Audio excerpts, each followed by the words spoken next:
I'm so happy to introduce to you the College of Arts and Sciences' fourth Haddin Forum speaker this academic year, Dr. Danny Siegel, Associate Professor of English at UAB. Dr. Siegel's lecture is the first event in the college's Lincoln Week, which coincides with the 150th anniversary of the Gettysburg Address next Tuesday. After the talk today, I invite you to take a card at the front with the details of Lincoln Week, and also, if you do not already have one, a card with the details of the Haddin Forums to come this spring. Our speaker today, Dr. Siegel, is a consummate scholar, teacher, colleague, and friend. He will speak to us today on the topic of Lincoln and the American cinema. Knowing Danny well, it is likely that he will begin by telling us that he knows very little about either topic. Don't believe a word of it. I scheduled this year's Haddin Forum speakers last April, and Danny has been working on his talk since the early summer. This is typical of Danny, and his careful attention to his scholarship, his students, and to department and university service is manifest in his success in all of these areas. Danny has published articles in the most significant journals, not only within his specialty field, Victorian studies, but also within literary studies as a whole. His first book, Charity and Condescension, published in 2012, prompted the following review from another important Victorianist. Charity and Condescension gives literary critics that which we always hope for in a new book, an entirely new way of seeing texts that we all know and teach. I am so looking forward to what Danny will show us and teach us today. Please join me in welcoming Dr. Danny Siegel.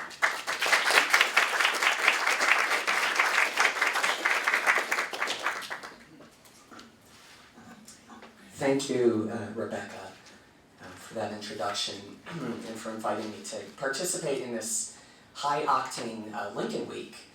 You guys can hear me okay? You have to forgive me for sort of croaking this speech. My voice isn't so good today, so it's Marlena Dietrich or something. Okay.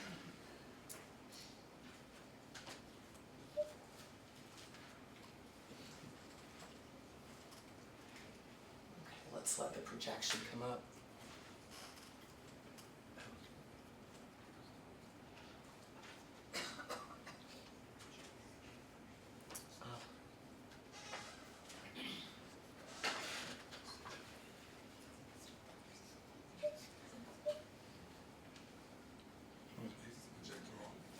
You know, it may have defaulted off here. It's not on. Oh, is this it? No, that's the way to. Sometimes you have to end class and start it up again before it works. Okay. Thank you. Thank you. It's a great talk. Yeah, I really enjoyed it. Okay, this gives me time to turn off the light.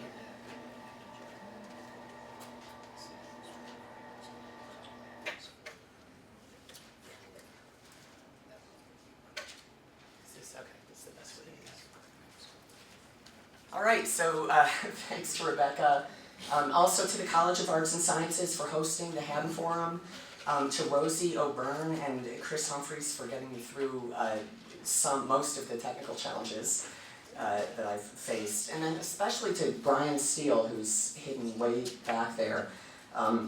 But Brian's a historian who batted these ideas around with me and taught me a lot about Lincoln. So all questions afterwards should be addressed in that direction. Okay. So when Rebecca asked me if I would talk about Lincoln and film, this is the movie moment that leapt to mind. I'd unravel every riddle for any individual in trouble or in pain. With the thoughts you'd be thinking you could be another Lincoln if you only had a brain. So at first I thought that I would show this just to make this sort of simple point that Lincoln is all over the movies, you know, even in places where you're not looking for him. But I've watched it a few times now, and I've come to think that Abraham Lincoln really is the Scarecrow. They're both clumsy dancers. According to one biographer, Lincoln cut a strange figure, all angles and joints. In New Salem, his clothing seemed never to fit, it was always in tatters. A neighbor called him thin as a beanpole and ugly as a scarecrow. And then there's the scarecrow's statement. I'd unravel every riddle for any individual in trouble or in pain. Well, as Dorothy recognizes, this sounds a lot like Lincoln, who spent his presidency hearing the appeals of constituents, granting pardons, and ultimately seeking to abolish slavery. Of course, the scarecrow protests that he is not a thinker, and this too sounds like Lincoln, who derided his own abilities and liked to give the impression that he was steered by the counsel of others. There have been so many attempts to understand Lincoln, to define what was unique about him. We've come to think of him as a pragmatic politician with a talent for finding the expedient course and advancing his agenda. But there's another long-established image of Lincoln, one that's far more tentative and has something to do with the scarecrow. We might call it receptivity or even perplexity, the sense that the world is an unsolvable riddle. Biographer David Donald says that Lincoln possessed negative capability, and he gets this term from John Keats, the Romantic poet.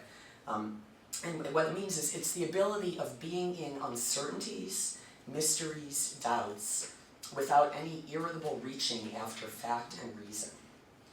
And when I was discussing this with Brian, he pointed me toward Lincoln's meditation on the divine will, which expresses exactly this sense of not knowing. And I'm going to quote part of it here. The will of God, Lincoln says, the will of God prevails. In great contests, each party claims to act in accordance with the will of God. Both may be, and one must be, wrong. God cannot be for and against the same thing at the same time. In the present Civil War, it's quite possible that God's purpose is something different from the purpose of either party. And yet the human instrumentalities, working just as they do, are of the best adaptation to effect his purpose. I am almost ready to say that this is probably true, that God wills this contest, and wills that it shall not end yet. Many of you will recognize the same point here that Lincoln makes in his second inaugural address, that because the war is God's judgment against the nation for the sin of slavery, one cannot be certain that it's even right to look for an end to the war. That address, utterly lacking in the sort of moral assurances that you want from your leader, was not well received at the time. But it has become part of this sort of enduring portrait of Lincoln as a man perplexed. So the Lincoln movies that I'm going to talk about today, despite their differences, all represent Lincoln as a thinker, struggling to make sense of the circumstances around him. They present the war as a kind of puzzle that ceaselessly tests Lincoln's craftiness as a politician and sounds the depths of his conscience.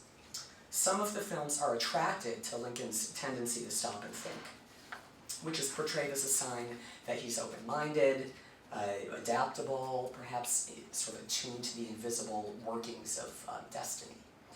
But other films see this thinking as a tragic flaw, a burden, and an impediment to action.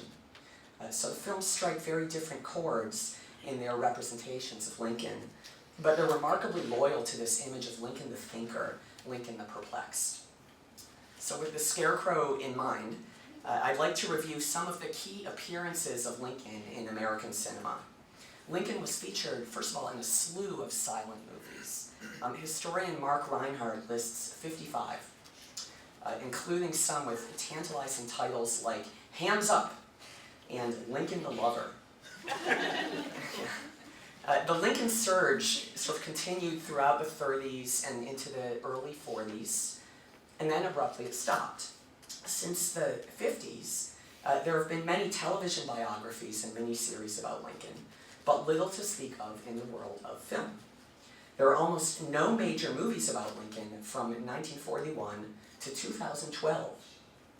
This isn't to say that Lincoln has been absent. It's more that his appearances have been intermittent and rather bizarre.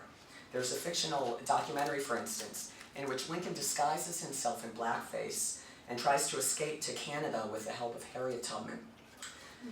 Yeah.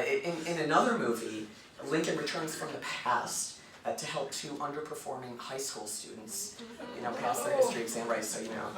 And then in a recent release, Lincoln slays vampires. You know this one too, I guess, with a silver-plated axe. Because time is short, I'm actually going to resist the sort of temptation, I'll say, relatively small temptation, to talk about those movies.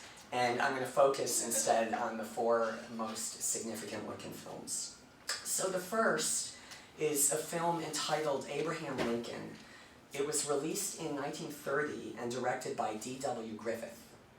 Griffith had depicted Lincoln once before, in 1915, in The Birth of a Nation.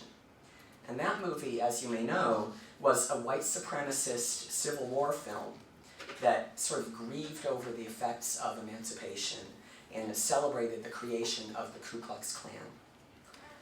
If you haven't seen Birth of a Nation, you might be surprised to learn that the other hero of that movie is Abraham Lincoln, who is portrayed as a kind of ideal Southern gentleman. Southerners in the film call him the Great Heart, and when he's assassinated, they cry out, "Our best friend is gone, what is to become of us now?"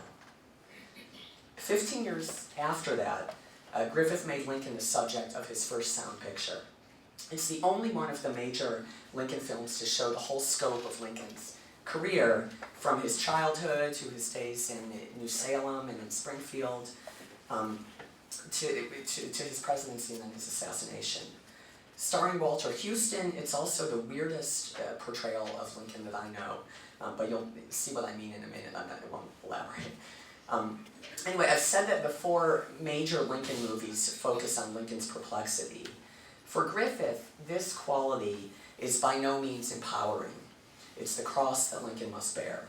The movie is much more attracted to Lincoln's forcefulness, shown in his decision to resupply Fort Sumter, his defiance of his cabinet, his party, and his generals, and then his appointment of General Grant to the head of the Union troops. The film even mentions the fact that Lincoln suppressed trial by jury and muzzled the press. These are sort of troubling aspects of Lincoln's presidency that the other movies don't talk about, but Griffith seems to admire them. Here is a sequence where a forceful Lincoln smugly rebuts Stephen Douglas. There must be no issue of slavery. We must face the fact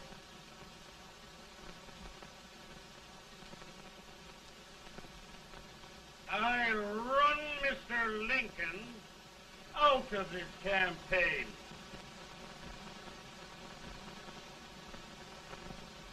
I will not go much.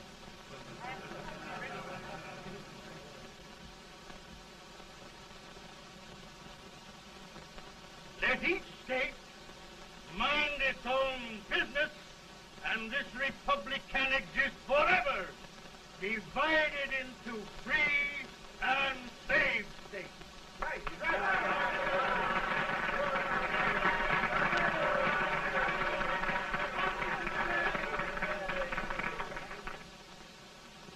We will not allow the extension of slavery to any state.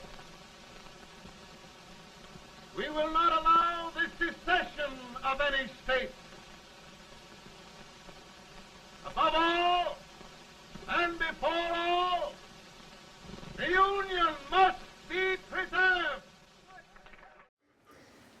When I showed this to Brian, he said that that's wrong on so many levels. So I guess I'm most interested in the way in which the unelected Lincoln starts to issue these decrees. We will not allow the extension of slavery to any state. We will not allow the secession of any state. This is all about showing Lincoln to be a man of force, and it anticipates Walter Houston's performance 3 years later in the role of a fascist American president. But as often as the film represents Lincoln's assertiveness, it shows him struggling with perplexity, trying to solve a riddle.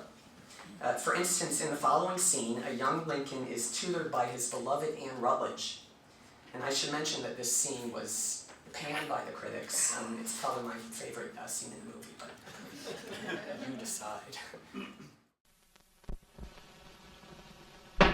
In this sense, the term law includes any edict, decree, order, ordinance, statute, resolution, rule, etc. Etc.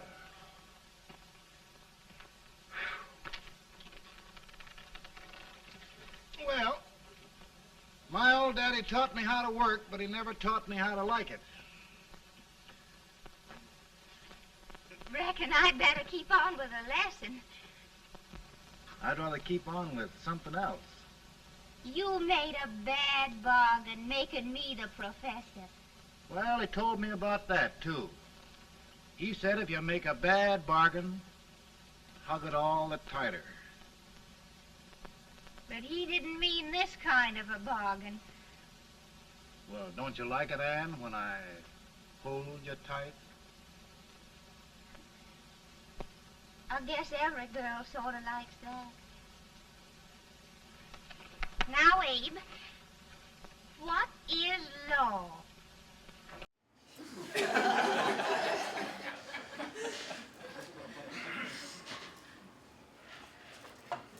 What is law? Lincoln scratches his head as Anne poses this question, but this is just the last of several riddles. My daddy taught me how to work, but not how to like it. He made a bad bargain making me the professor. Problem after problem after problem. And the scene itself is a kind of riddle. It opens with a juxtaposition of unrelated elements. A peg being hammered into a log, a woman's voice, a definition from a legal textbook. As the camera pulls back, we see these different elements in a single composition.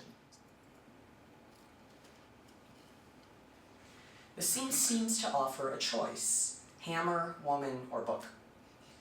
Where should Abe find his direction? From the father who taught him how to work? From the lady who, as he says later in the scene, taught him how to love? From the book which taught him how to reason? Throughout the film, Lincoln is searching for a voice of authority. He broods and paces until he's saved by some clear vision of his calling. In one scene, he struggles to assert himself against his generals until his son Tad comes into the room singing, "Old Abe Lincoln came out of the wilderness," and then he sort of sees his way. But there's not always a path out of the wilderness. Here, for instance, Lincoln surrenders himself to a kind of trance-like despair. Mr. Lincoln, come on to bed. I'm worried, Mary. You can't win this war worrying and walking around in your stocking feet. I can't sleep. Neither can I. At least we could sleep in Springfield, couldn't we? Did we ever sleep?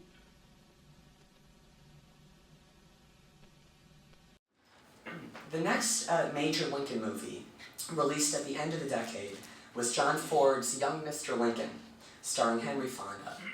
It's an odd installment focusing on Lincoln's days as a prairie lawyer before his marriage or his entry into national politics. The movie is also extremely understated.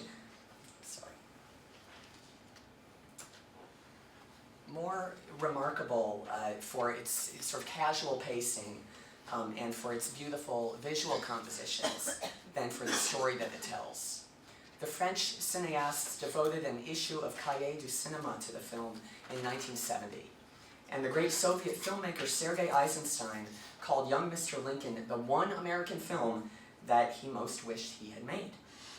Henry Fonda's Lincoln is just one variation on that theme that was so intriguing to John Ford, which is sort of the man of the West. Fonda's characterization of Lincoln actually shares a good deal with some of the other major roles that he played for Ford that you may know, Tom Joad in 1940 and Wyatt Earp in 1946. Critic Jeffrey O'Brien says that in Young Mr. Lincoln, Ford carves out a space beneath or before history, in which past events, not yet ossified, into the stuff of monuments retain the live flexibility of what is not yet formed. The myth of the great man is subverted by presenting a hero who has not yet become himself, who is all the more admirable for still being in a state of pure potentiality. And that seems to me exactly right.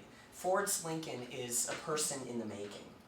If the Lincoln in D.W. Griffith's film that we just saw was unpleasantly perplexed by a variety of pressures and demands on him, this Lincoln's perplexity is more of a generalized and a gentle state of unknowingness.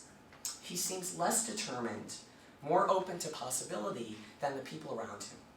Here he is in his first appearance campaigning for the state legislature. I bow to one of your own citizens of New Salem, who will address you, Father, on behalf of the great and incorruptible Whig Party. God bless it.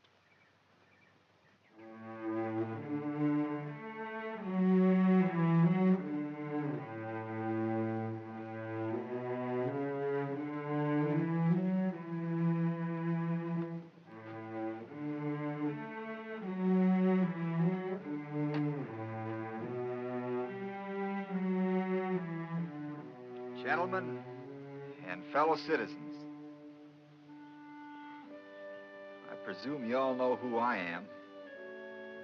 I'm plain Abraham Lincoln. I've been solicited by many friends to become a candidate for the legislature. My politics are short and sweet, like the old woman's dance.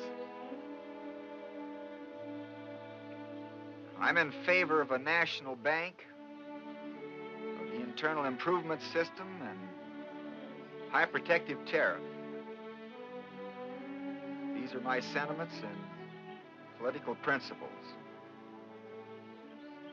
If elected, I shall be thankful.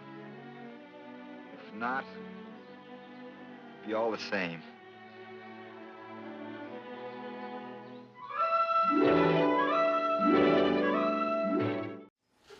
There's a beautiful contrast between the matter-of-fact statement of principles and the sense that something bigger is happening, something that has nothing to do with high protective tariffs. The sense of possibility comes out in the music, in the way that the scene is framed with the sort of slabs of light, kind of showering down, and in the surprise at the end of the speech, which comes across almost as a gift to the audience. If you don't vote for me, I'll thank you all the same. The movie returns again and again to the image of Lincoln as a man who was alive to chances and possibilities. So here he is in a tug of war.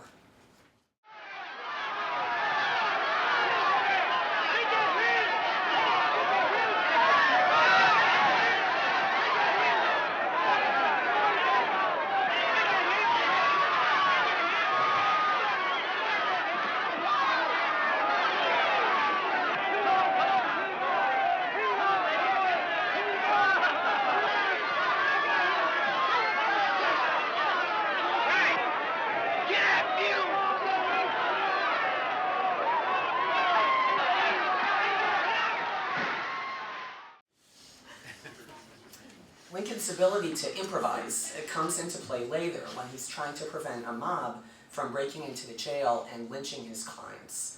And I should mention in this scene I'm about to show that Lincoln's clients in this movie are white. This is the one Lincoln film of the four entirely to elide the question of race. But hear this.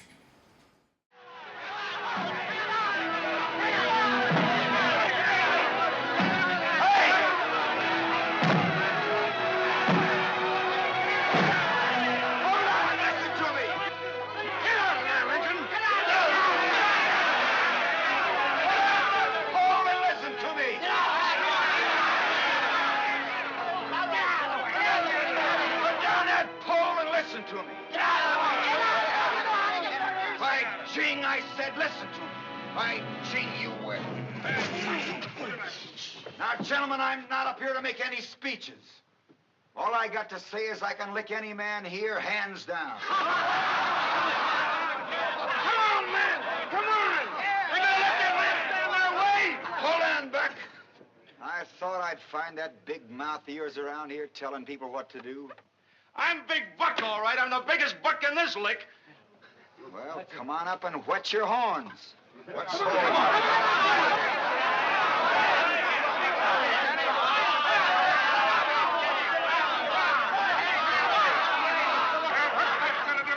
you gonna move?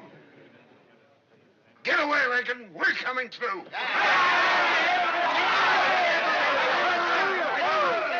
All joking aside, let's look at this matter from my side. Why, you all know I'm just a fresh lawyer trying to get ahead. But some of you boys act like you want to do me out of my first client. I'm not saying you fellas are not right. Maybe these boys do deserve to hang. But with me handling their case, don't look like you'll have much to worry about on that score. All I'm asking is to have it done with some legal pomp and show. That's all right. Absolutely right. Up on our side of it. We've gone to a heap of trouble not to have at least one hanging. Sure you have, Mac. And if these boys had more than one life, I'd say go ahead. Maybe a little hanging mightn't do them any harm. But the sort of hanging you boys would give them would be so permanent.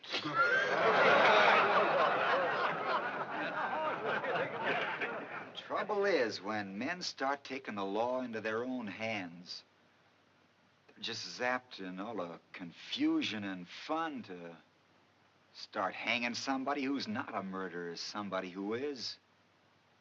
And the next thing you know, they're hanging one another just for fun. Till it gets to a place a man can't pass a tree or look at a rope without feeling uneasy. We seem to lose our heads in times like this. We do things together that we'd be mighty ashamed to do by ourselves. For instance, you take Jeremiah Carter yonder. There's not a finer, more decent, God-fearing man in Springfield than Jeremiah Carter. And I wouldn't be surprised if when he goes home, he takes down a certain book and looks into it. Maybe you just happen to hit on these words. Blessed are the merciful, for they shall obtain mercy. Why don't you put it down for a spell, boys? Ain't it getting heavy?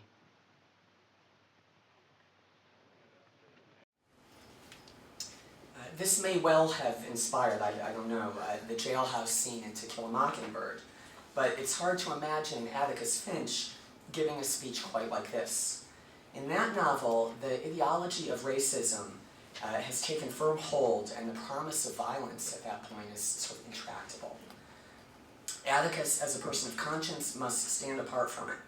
But here, Lincoln is always with the crowd. Come on up and wet your horns.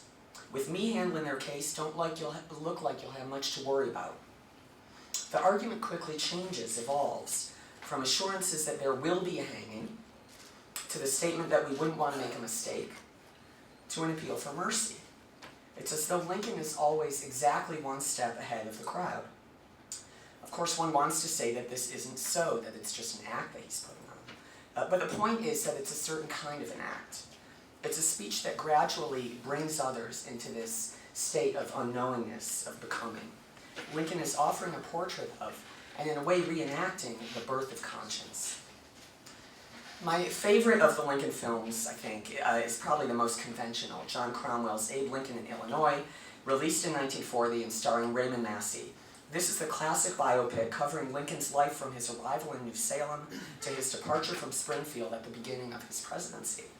Here, the quality of Lincoln's thought comes out at first in his backwoods ingenuity, his quick-witted conversation, as in the following scenes.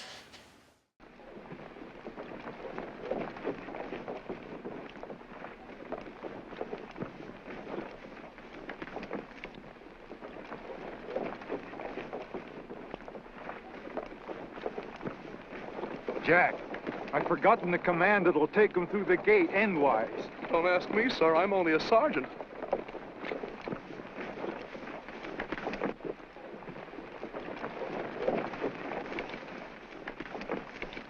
Company, halt! The company will break ranks and form again on the other side of the gate.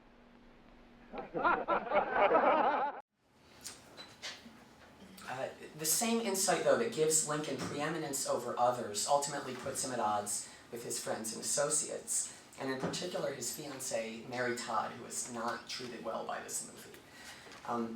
These people see the power of Lincoln's thought without acknowledging the disabling dilemmas that it carries with it. He was writing her to ask for his release from a marriage which could only lead to endless pain and misery for them both. If that isn't the truth, what is? And if that is the truth, tell her so, to her face, in the manner of a man.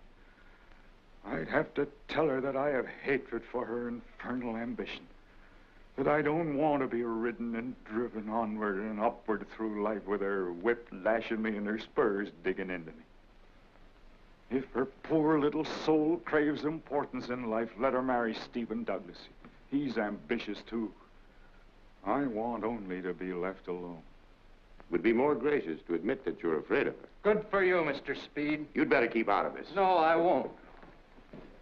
You're not abandoning Miss Mary Todd. No, you're only using her as a living sacrifice, offering her up in the hope that you'll gain forgiveness for your failure to do your own great duty. My own great duty. Everyone feels called upon to remind me of it, and no one can tell me what it is. Everyone feels called upon to remind me of it, and no one can tell me what it is. The appeals of Lincoln's friends are as empty, as superficial as those of his opponents. Lincoln's duty is a riddle to himself, and the assurances of others are meaningless. So I think I'm going to speed this up a little bit by not showing the next clip from this movie that I was going to. The movie ultimately answers Lincoln's question about what his duty is, with this montage that includes the Dred Scott decision, Bleeding Kansas, the raid at Harper's Ferry, you know, in that clip we see the first black faces in the movie, and the faces of slaves sort of looking up in appeal, and then we see John Brown when the firehouse or whatever it was raided, deciding that he's going to have to sort of hand over the struggle and wait for the person who's going to kind of pick it up and carry it on. So Lincoln is then going to be that person to kind of continue John Brown's work. So that movie, at that point, kind of lets go of, even though it's a biopic, of the life story of Lincoln, and it opens up into the sort of larger history that this is a part of. And in that way, I think it solves this kind of dilemma, the movie's dilemma of Lincoln's perplexity. It suggests that perplexity is sort of attached to his own career, but that if he can just kind of vanquish himself, and a lot of Hollywood movies say this, actually, Westerns and biopics, if he can just sort of vanquish himself, then the whole world will be open to him. The last movie that I'll address, of course, it may be the most familiar to you, Steven Spielberg's Lincoln, written by Tony Kushner and based loosely on an episode described in Doris Kearns Goodwin's Team of Rivals. This movie, like the two that preceded it, takes on just one chapter of Lincoln's life, in this case the passage of the 13th Amendment in the months leading up to his assassination. In some ways, the film would seem to fit the pattern I've been describing of Lincoln as a man confronted by riddles. The first scene after the prologue has Lincoln narrating one of his dreams to Mary, and asking her to interpret it, which I guess kings do that. Like if you're a king, you can sort of make other people interpret your dreams, so Lincoln does this. Strangely, the movie doesn't leave that riddle unsolved for very long. Mary decides that the dream is about the 13th Amendment, and this seems to settle the question. In fact, there aren't really any riddles in Spielberg's movie that Lincoln cannot solve. Rather, he himself becomes the riddle. Many commentators have said that this movie humanizes Lincoln, which sort of strikes me as a strange comment, partly because all of the earlier Lincoln films present him in such a sort of deeply human way. There's almost no character who less needs humanizing than Abraham Lincoln. And I would say that Spielberg, in a lot of ways, kind of does the opposite, that he tries to make Lincoln mysterious and strange again. Lincoln speaks in parables, and in a way that's sort of part huckster and part messiah. I mean, you're never sure which. And he becomes transfigured before his listeners, as in this dialogue with Seward. Newspapers will ask, why risk enraging the Confederacy over the issue of slavery when they're here to make peace? We'll lose every Democrat we've got. More than likely, conservative Republicans will join them, and all our work, all our preparing the ground for the vote laid waste for naught. Well, the Blairs have promised support for the amendment if we listen to these people. Oh, the Blairs promise, do they? You think they'll keep their promise once we have heard these delegates and refuse them, which we will have to do, since their proposal most certainly will be predicated on keeping their slaves? What hope for any Democratic votes, Willem, if word gets out that I've refused a chance to end the war? You think word won't get out? In Washington? It's either the amendment or this Confederate peace. You cannot have both. If you can look into the seeds of time and say which grain will grow and which will not, speak then to me. A disaster. This is disaster. Time is a great thickener of things, Willem. Yes, I suppose it is. Actually, I have no idea what you mean by that. Get me 13 votes. Them fellas from Richmond ain't here yet. Time is a great thickener of things. Them fellers from Richmond ain't here yet. Which is the real Lincoln? There's no telling. Lincoln is a phenomenon, an object of wonder. But he's not, as in the other Lincoln films, our surrogate. That point is driven home by Mary Todd Lincoln, who is more our surrogate than her husband is. All anyone will remember of me is I was crazy and I ruined your happiness. Anyone thinks that doesn't understand, Molly. When they look at you and what it costs to live at the heart of this, they'll wonder at it. They'll wonder at you. They should. But they should also look at the wretched woman by your side if they want to understand what this was truly like. For the ordinary person, for anyone other than you. For the ordinary person, for anyone other than you, Lincoln is in a class apart. He can understand both the mandates of divine justice and the requirements of human politics better than any around him. Nonetheless, this movie, like its predecessors, does celebrate the power of perplexity. Spielberg's Abraham Lincoln has the power to perplex others, to cause them to examine the ground that they're standing on. This is true even for Lincoln's fierce critic, the strident abolitionist Thaddeus Stevens. And here's the last clip. We all know what he's doing, and we all know what he'll do. We can't offer up abolition's best legal prayer to his games and tricks. He said he'd welcome the South back with all its slaves and chains. 3 years ago he said that, to calm the border states when we were... I don't. You said we all know what he'll do. I don't know. You know he isn't to be trusted. Trust? Oh. I'm sorry, I was under the misapprehension your chosen profession was politics. Never trusted the president, never trusted anyone, but hasn't he surprised you? No, Mr. Stevens, he hasn't. Nothing surprises you, Asa. Therefore, nothing about you is surprising. Perhaps that is why your constituents did not re-elect you to the coming term. It's late. I'm old. I'm going home. Lincoln the inveterate dawdler, Lincoln the southerner, Lincoln the capitulating compromiser, our adversary and leader of the God-forsaken Republican Party, our party. Abraham Lincoln has asked us to work with him to accomplish the death of slavery in America. Retain even in opposition your capacity for astonishment. The scene starts with a shot from Stevens' point of view, establishing him as one of the movie's two voices of wisdom, basically. And the wisdom that he has to offer is not what one expects from a man of such certainty and conviction. Retain, he says, your capacity for astonishment. In other words, be open to surprise. Don't assume that you know what is to come. In the mystery of Lincoln, Stevens sees an opportunity. Our adversary and leader of the God-forsaken Republican Party, our party, Abraham Lincoln, has asked us to work with him to accomplish the death of slavery in America. Spielberg's film generalizes the fantasy of openness, of unknowingness that the earlier movies settled on Lincoln himself. Spielberg is interested not in the metamorphosis of a person, but of a political community. The triumph in this film comes when, for a moment, both the fearful and the jaded put their certainties aside.